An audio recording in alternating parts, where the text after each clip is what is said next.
रिवाज। एक बार तेनालीराम और महाराज में बहस छिड़ गई कि लोग किसी की बात पर जल्दी विश्वास कर लेते हैं या नहीं।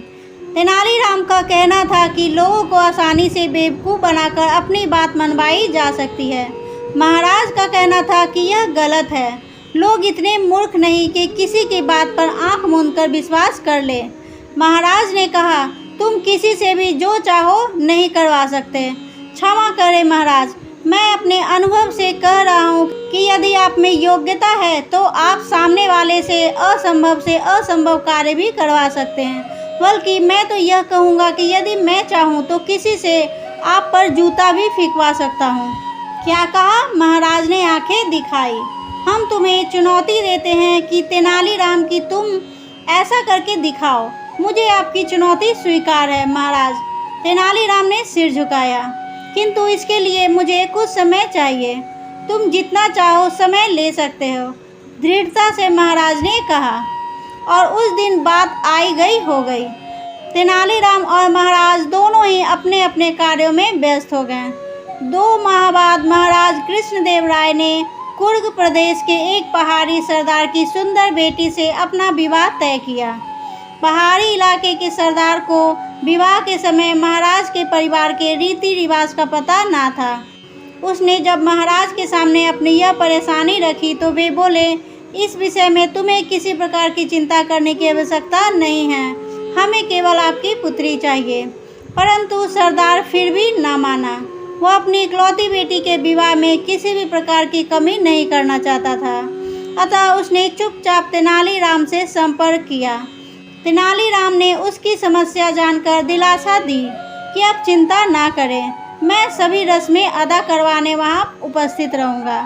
सरदार को बेहद प्रसन्नता हुई, मगर तेनालीराम ने उसे समझा दिया वह इस बात का जिक्र किसी से ना करे।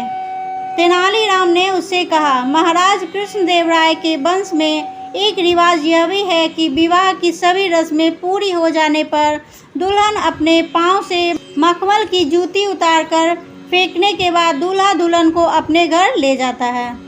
मैं चाहता हूँ कि लगे हाथों यह रस्म भी पूरी हो जाए, इसलिए मैं गोवा के पुर्तगालियों से एक जोड़ी जूता लेकर आया हूँ। पुर्तगालियों में भी यह रिवाज थी, लेकिन वहाँ चमड़े के जूते फेंके जाते थे। हमारे यहाँ तो चमड़े की जूती की बात सोची भी नहीं जा सकती।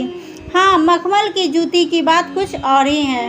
एक बार और सोच ले तेनालीराम जी, जूती तो जूती ही होती है, फिर चाहे वो मखमल की हो या चमड़े की। पत्नी द्वारा पति पर जूती फेंकना क्या उचित होगा? सरदार ने शंकित लहजे में कहा, हम तो बेटी वाले हैं, कहीं ऐसा ना हो कि लेने के देने पड़ जाए। देखिए साहब, विजयनगर के राजघराने में यह रस्म तो होती ही आई है। अब आप यदि इसे न करना चाहें तो कोई बात नहीं।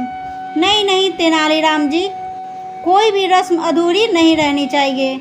यदि ऐसा हुआ तो ससुराल में बेटी को अपमानित होना पड़ सकता है। लाइए वह जूती मुझे दीजिए। मैं अपनी बेटी के विवाह में कोई कसर नहीं रखना चाहता। विवाह की बाकी सभी रस्में पूरी हो चुकी थी। महाराज को डोली की विदाई का इंतजार था।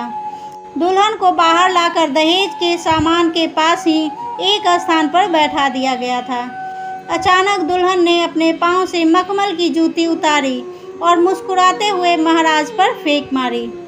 महाराज की भ्रिकुटी तन गई।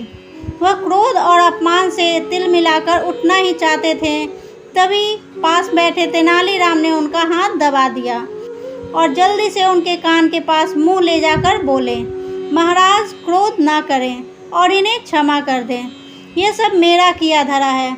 ओह, महाराज को तुरंत उस दिन की बात याद आ गई और वह मुस्कुरा दिए। फिर रानी की जूती उठाकर उनके करीब आए और जूती वापस दे दी। क्षमा करें महाराज, आपके वंश की रस्म अदा करने के लिए। कोई बात नहीं प्रिय, तेनालीराम हमें यह सब बता चुके हैं। और फिर जब महल लौट आए तो तेनालीराम से मुखातिब होकर वे बोले, तुमने ठीक ही किया था तेनालीराम, लोग किसी की बात पर विश्वास कर लेते हैं। दोस्तों, मेरी वीडियो पसंद आ रही है तो इसे लाइक करें, शेयर करें, सब्सक्राइब करें। तब तक के लिए थैंक्स फॉर वॉचिंग।